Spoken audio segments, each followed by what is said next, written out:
ಬಟ್ಟೆ ವ್ಯಾಪಾರಿಯೊಬ್ಬ ಕತ್ತೆ ಹಾಗೂ ಕುದುರೆಯನ್ನು ಸಾಕಿಕೊಂಡಿದ್ದ. ಕತ್ತೆಗೆ ಭಾರವಾದ ಬಟ್ಟೆ ಮೂಟೆಗಳನ್ನು ಹೊರಿಸಿ ಕುದುರೆ ಮೇಲೆ ಕುಳಿತು ಪ್ರಯಾಣ ಆರಂಭಿಸಿದ. ಮಾರ್ಗ ಮಧ್ಯೆ ದಣಿವಾರಿಸಿಕೊಳ್ಳಲು ಮರದಡಿ ವಿರಮಿಸಿದ. ಆಗ ಕುದುರೆ ಮೆಲ್ಲನೆ ಕತ್ತೆಯ ಹತ್ತಿರ ಹೋಗಿ ಎಂಥಾ ಜನ್ಮವಪ್ಪಾ ನಿಂದು? ಜೀವನಪೂರ್ತಿ ಭಾರವಾದ ವಸ್ತುಗಳನ್ನು ಹೊತ್ತುಕೊಂಡು ಸಾಗೋದೇ ನಿನ್ನ ಹಣೆಬರಹವಾಯ್ತು ಅಲ್ವಾ? ಇಂತಹ ದುರ್ಗತಿ ಯಾರಿಗೂ ಬೇಡಪ್ಪ. ಮುಂದಿನ ಜನ್ಮ ಅಂತ ಇದ್ರೆ ಕತ್ತೆಯಾಗಿ ಮಾತ್ರ ಹುಟ್ಟಲಾರೆ ಎಂದು ಪರಿಹಾಸ್ಯ ಮಾಡಿ ನಕ್ಕಿತು. ಈ ಮಾತು ಕೇಳಿ ಕತ್ತೆಗೆ ತುಂಬಾ ಅವಮಾನವಾಯಿತು. ಸೊಕ್ಕಿನ ಕುದುರೆಗೆ ಬುದ್ಧಿ ಕಲಿಸುವ ಹುನ್ನಾರ ಮಾಡಿತು. ಕೆಲ್ಹೊತ್ತಿನ ನಂತರ ವ್ಯಾಪಾರಿ ಪ್ರಯಾಣ ಮುಂದುವರಿಸಲು ಸರಕನ್ನು ಕತ್ತೆಯ ಮೇಲೆ ಏರಿಸಿದಾಗ ಕತ್ತೆ ಅದನ್ನು ಬೀಳಿಸಿ ತಾನೂ ನೆಲಕ್ಕೆ ಬಿದ್ದು ಒದ್ದಾಡತೊಡಗಿತು. ಇದರಿಂದ ವ್ಯಾಪಾರಿಗೆ ತುಂಬಾ ದಿಗಿಲಾಯಿತು.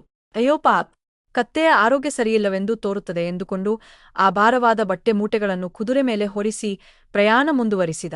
ಕತ್ತೆಯನ್ನು ನಿಂದಿಸಿದ ತಪ್ಪಿಗೆ ಕುದುರೆಗೆ ತಕ್ಕ ಶಿಕ್ಷೆಯಾಯಿತು. ಯಾರನ್ನೂ ಪರಿಹಾಸ್ಯ ಮಾಡಬಾರದು ಅಥವಾ ಅವಮಾನ ಮಾಡಬಾರದು.